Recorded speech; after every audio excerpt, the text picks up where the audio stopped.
नमस्कार, आप देख रहे हैं सी न्यूज भारत और मैं हूं ऋषभ सक्सेना। वक्त तो चला है उत्तर प्रदेश बुलेटिन का।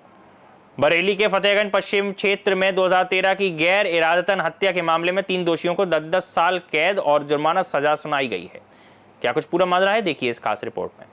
बरेली के फतेहगंज पश्चिमी थाना क्षेत्र के औंध गांव में 28 मार्च 2013 को हुए झगड़े में घायल युवक की 1 अप्रैल 2013 को इलाज के दौरान मौत हो गई थी। गैर इरादतन हत्या के मामले में पिता पुत्र समेत 3 दोषियों को अदालत ने 10-10 साल सश्रम कैद और 10-10 हज़ार रुपए का जुर्माना सुनाया। मामले की सुनवाई में 12 गवाहों और 18 साक्ष्यों को पेश किया गया था। क्या नाम है आपका? राजेश्वरी गंगवार। जानना चाहेंगे, एक सजा हुई है, पिता पुत्र समेत 3 लोगों को 10 साल की कारावास हुई है, क्या मामला था और किस तरीके से आपने मुकदमा लड़ा? उसमें वादी हुलासी राम था, जिसने एक मुकदमा लिखाया था। हुलासी राम ने एक मुकदमा लिखाया सत्य प्रकाश, रोहित, मुन्ना, प्रदीप के विरुद्ध। मुकदमा ये वादी अपनी उसमें बयान में ये कह के आया कि ये लोग लाठी डंडाओं से और कांटा से लैस होकर हमारे घर पे आए और गाली देना शुरू कर दिया। गाली देने में मना कर दिया, उन्होंने मारपीट शुरू कर दी। उसी मारपीट के तहत हुलासी राम ने एक मुकदमा लिखाया, जो मुकदमा पंजीकृत 504, 506, 323 में। दौरान मेडिकल 308 की बढ़ोतरी हुई। 3 दिन के बाद हुलासी राम की मृत्यु हो गई। वादी मुकदमा की 304 की बढ़ोतरी हुई, जिसमें ट्रायल चला, जिसमें 12 गवाह पेश किए गए। दौरान गवाही वाही सब उसके खिलाफ आया। ये क्रूर तरीके से जो हुलासी राम था उसके पेट पे लाठी मारी थी। बरेली से सी न्यूज संवाददाता बीएस चंदेल की रिपोर्ट। बढ़ेंगे अगली खबर की ओर। बरेली के जिलाधिकारी अविनाश सिंह ने मास्क लगाकर और आम नागरिक बनकर जिला अस्पताल का औचक निरीक्षण कर स्वास्थ्य सेवाओं की खराब व्यवस्था उजागर की। देखिए ये खास रिपोर्ट। बरेली के जिलाधिकारी ने अस्पताल की वास्तविक स्थिति जानने के लिए आम नागरिक बनकर औचक निरीक्षण। उन्होंने मास्क पहनकर साधारण कपड़ों में सरकारी गाड़ी बाहर छोड़कर अस्पताल में 1 रुपया का पर्चा बनवाया और लाइन में लगकर दवाइयां ली। निरीक्षण के दौरान उन्होंने मरीजों से बातचीत की, उनकी समस्याएं जानी और अस्पताल की व्यवस्थाओं का करीब से जायजा लिया, जिससे किसी को भी उनकी पहचान का पता नहीं चला। अरे यार कितना नीचे करती है। आज मेरे द्वारा जितने भी हमारे मजिस्ट्रेट से जिला मुख्यालय पर उनकी टीम के साथ जिला चिकित्सालय पर हम लोग यहाँ आए थे। इसका मुख्य उद्देश्य था कि औचक निरीक्षण करना और ग्राउंड जीरो पे जाकर जो वास्तविकता है उसको संज्ञान में लेना। और ये हमारे साथ हमारे चारों जो एडीएम साहबान हैं, इसके अलावा जितने भी हमारे एसीएम, सिटी मजिस्ट्रेट, अन्य जो हमारे एसडीएम हैं, वो सभी लोग इस निरीक्षण में साथ में थे। लोग अलग अलग बदल पे थे। कुछ चीज़ों में यहाँ पर भी दिक्कतें हैं, जैसे कि सबसे पहले तो जो पर्चा बनाने वाली लाइन है उसमें बहुत ही ज़्यादा भीड़ थी और इसको हम कोशिश करेंगे सरकार इसको जो है कुछ 2 जगह पर्चे बने, जिससे कि जो जनसामान्य जो पब्लिक आ रही है उसको जो दिक्कतों का सामना ना करना पड़े। इसके अलावा जो महिलाओं के जो चिकित्सालय वहाँ पर जाकर कुछ कमियाँ थी, वहाँ पर भी जाके देखा गया तो पर्चा बनाने की लंबी लाइन लगी हुई है। पूछने में बताया गया कि कोई कंप्यूटर ऑपरेटर छुट्टी चले गए, फिर प्रिंटर खराब हो गई, इस तरह की बातें कही गई। निश्चित रूप से हम इसको दिखवाएंगे कि व्यवस्थाएं पूरी तरह से चाक चौबंद होनी चाहिए।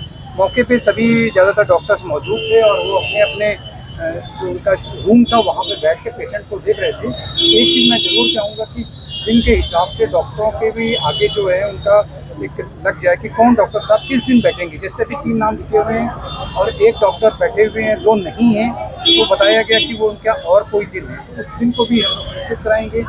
इसके अलावा मैंने वहाँ पर जो अल्ट्रासाउंड है, हमारे मजिस्ट्रेट ने जाकर वहाँ पर अल्ट्रासाउंड कराया। अल्ट्रासाउंड में शिकायत थी कि लंबी लंबी तारीख दी जा रही है। इसके अलावा जो और भी चीज़ें थी, पैथोलॉजी लैब की थी और जितने भी पूरे यहाँ पर आप कह सकते हो कि जितने भी डिपार्टमेंट्स हैं सभी भी जगह जाकर, चाहे मेल वार्ड में, इमरजेंसी में भी हम लोगों ने जाकर देखा। इमरजेंसी में जरूर थोड़ी सी जो मामले की हमको ऐसा महसूस हुआ कि वहाँ स्ट्रेचर और व्हील चेयर की थोड़ी सी कमी थी, उसको भी हम लोग निश्चित कराएंगे। ओवरऑल कह सकते हैं कि व्यवस्थाएँ अच्छी हैं, इसको थोड़ा सा और इसमें सुधार की जरूरत है। जांचें नहीं हो पा रही हैं अभी तो, मरीजों को उसमें दिक्कतों का सामना करना पड़ा और यहाँ का जो जाम है इससे भी कई बार शिकायत हो चुकी है, उस पर भी कोई निवारण नहीं। कुछ चीज़ें जैसे कि आपने कहा, यहाँ पार्किंग की प्रॉपर व्यवस्था नहीं है। जो इनका एक बैठने के लिए एक अच्छी व्यवस्था होनी चाहिए कि जो बीमार हैं उनके साथ जो उनके तीमारदार हैं उनके भी बैठने के लिए सुचारू व्यवस्था हो। सबसे ज़रूरी है कि जो लाइन में लगने वाली लंबा उनको क्यू में लगना पड़ रहा है, उसको भी हम लोग कोशिश करेंगे कि 2-3 अलग-अलग जगहों पे हम उनको जो पर्चा बनवाने की सुविधा देंगे। संवाददाता BS चंदेल की रिपोर्ट। रुक करेंगे अगली खबर का। कन्नौज के तिरवा कोतवाली क्षेत्र में तेज रफ्तार बाइक से टक्कर में 2 लोगों की मौके पर मौत हो गई और 4 लोग घायल हो गए। पुलिस ने जांच शुरू कर दी है। घटना कैसे घटी इस रिपोर्ट में आपको दिखाते हैं। कन्नौज के तिरवा कोतवाली क्षेत्र के बहरीन में तेज रफ्तार बाइक ने एक सड़क किनारे बैठे लोगों को टक्कर मार दी, जिससे 2 लोगों की मौत और 4 लोग घायल हो गए।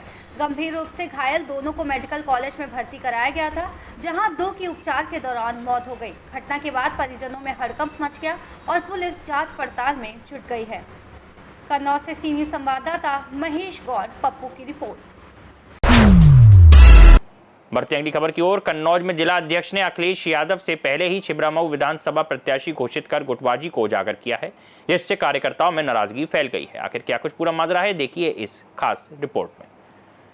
कन्नौज जिले के ठठिया में इत्र पार्क को शुरू कराने की मांग को लेकर हुए धरने के दौरान जिला अध्यक्ष कलीम खान ने राष्ट्रीय अध्यक्ष अखिलेश यादव से पहले ही छिबरामऊ विधानसभा से पूर्व विधायक अरविंद यादव को प्रत्याशी घोषित कर दिया।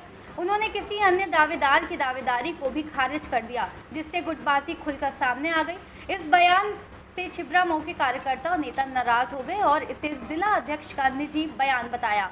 मामला सोशल मीडिया पर तेजी से वायरल हो रहा है। सर, आज किस तरह के कार्यक्रम का आयोजन किया गया और क्या इसका उद्देश्य था? मैं राजपाल सिंह राजू, जिला उपाध्यक्ष समाजवादी पार्टी। दरअसल हमारा कन्नौज में ठठिया में जो हमारा ईद पार्क है, जो ये क्या ना बंद कर बीजेपी सरकार ने जो इसको मतलब बंद करा रखा है, इसमें कार्य हो रहे हैं, इसी को लेकर हमने धरना यहाँ भी दिया है और काऊ मिल्क में दिया है और कार्डियोलॉजी में भी कहना दिया है। मैं माननीय मुख्यमंत्री जी से कहना चाहूँगा कि आप इसको जो हमारे चारों मतलब प्रोजेक्ट हैं इनको चालू करने का कार्य करें। अगर नहीं करते हैं तो हम धरना बंद बिल्कुल नहीं करेंगे। जहाँ धरना देने को हमारी पार्टी धरना देती है। जो कन्नौज उन्होंने छिबरामऊ विधानसभा पर घोषणा की है, क्या लगता है आपको? देखिए, वो तो पार्टी में लग जानेंगे, जिला अध्यक्ष महोदय जी लग जानेंगे, उसके विषय में आप कुछ नहीं बोल सकते। से पहले आपको बयान दिया था जी, तमाम प्रतिक्रियाएं आई थी, उसको लेकर आज आपने फिर एक बार कहा है। देखिए, ऐसा है कि कहीं ना कहीं जो भी आदेश है, आदेश के ही हिसाब से हम अपना काम हमारी तरफ से कुछ भी नहीं कर सकते हैं। जो भी पार्टी का आदेश होगा हम लोग मानेंगे। अध्यक्ष जी, आपकी छिबरामऊ प्रभारी जो आई थी, उन्होंने कहा था कि अभी कोई प्रत्याशी घोषित नहीं है। आपके द्वारा कहा जा रहा है कि प्रत्याशी मतलब यही रहेंगे। देखिए, ऐसा है कि कहीं ना कहीं जिले का सुप्रीमो जिलाध्यक्ष होता है। ठीक है, प्रभारी जी आए हैं, जो भी है, लेकिन पार्टी की गाइडलाइंस होगी या जो भी आदेश का हम लोग मानते हैं। तो आपके द्वारा कुछ लेटर वगैरह लिखित में अगर जारी हो जाए जिससे कि ये रहे कि हाँ यही प्रत्याशी रहेंगे? ये सब जारी होंगे, सब जारी करेंगे, हम लिखित में जारी करेंगे। ये ऑफिशियल बयान है कि आपका बयान है? नहीं, ये हमारी पार्टी की तरफ से आते हैं। देखिए, आज कन्नौज जनपद में जो अंतर्राष्ट्रीय इत्र पार्क माननीय राष्ट्रीय अध्यक्ष श्री अखिलेश यादव जी द्वारा यहाँ पर बनवाने का कार्य किया गया था, जिसका शुभारंभ किया गया था और सरकार द्वारा उसको अब तक आगे नहीं बढ़ाया जा रहा है। इसी क्रम में चलते हुए समाजवादी पार्टी ने अपना विरोध प्रदर्शन यहाँ पर प्रदर्शित किया है, क्योंकि तमाम लोगों का रोजगार जो है इस इत्र पार्क से जुड़ा हुआ था। एक बड़ा सपना था श्री अखिलेश यादव जी का कि जब यह कन्नौज में चालू होगा तो यहाँ पर बेहतर से बेहतर व्यवस्थाएं दी जाएंगी, चाहे वे किसानों को हो, चाहे वे इत्र व्यापारियों को हो, चाहे वे यहाँ पर फूल चुनने वाले लोगों को हो। ज़्यादा से ज़्यादा संख्या में लोगों को रोजगार है। कहीं ना कहीं मिला, कई पार्टियों के नेताओं ने बयान भी दिए हैं कि मलाई खाने वालों को जो है अब खैर नहीं है, कोई मलाई नहीं खा पाएगा, और किसी ने ये भी कहा कि कोई मलाई नहीं खाता। क्या मतभेद रहा आज? ये कोई मतभेद नहीं है, ये अपनी अपनी विचारधारा है, अपनी अपनी भावना है जो व्यक्त की जा रही है। जैसे कि हम लोग हैं, कोई भी है, वो अगर निस्वार्थ काम करता है तो ये चाहता है कि नहीं हम काम कर रहे हैं, मलाई खाने के लिए नहीं बैठे हैं। और तमाम ऐसे लोग होते हैं जो इधर भी डोल जाते हैं, उधर भी डोल जाते हैं। ये उन लोगों के लिए बात हो सकती है। क्या छिबरामऊ विधानसभा से उस पर क्या प्रतिक्रिया रहेगी? क्या दोनों विधानसभाओं की अभी क्लियर हुआ है ऐसा कुछ? कन्नौज से सीनियर संवाददाता महेश गौर, पप्पू की रिपोर्ट। अगली खबर रायबरेली से है। रायबरेली में अलग अलग जगहों पर 3 युवकों के शव मिलने से हड़कंप मच गया। एक की करंट लगने से मौत हो गई, जबकि 2 की मौत संदिग्ध परिस्थितियों में हुई है। पुलिस जांच में जुट गई है। रायबरेली में अलग अलग स्थानों पर 3 लोगों की संदिग्ध परिस्थितियों में मौत हो गई। डलमऊ के वीआईपी घाट के पास गंगा नदी में एक अज्ञात व्यक्ति का शव मिला, जिसकी पहचान नहीं हो सकी है। वहीं हरचंदपुर थाना क्षेत्र में बाल विद्या मंदिर स्कूल के पीछे तालाब किनारे युवक शिव गौतम का शव मिला। इसके अलावा लालगंज के तौधकपुर गांव में इन्वर्टर ठीक करते समय करंट लगने से एक युवक की मौत। पुलिस अभी मामलों की जांच कर रही है। रायबरेली से सी न्यूज़ संवाददाता आलम कादरी की रिपोर्ट। फिलहाल इस बुलेटिन में इतना ही। देश और दुनिया की तमाम खबरों के लिए आप देखते रहिए सी न्यूज़ भारत।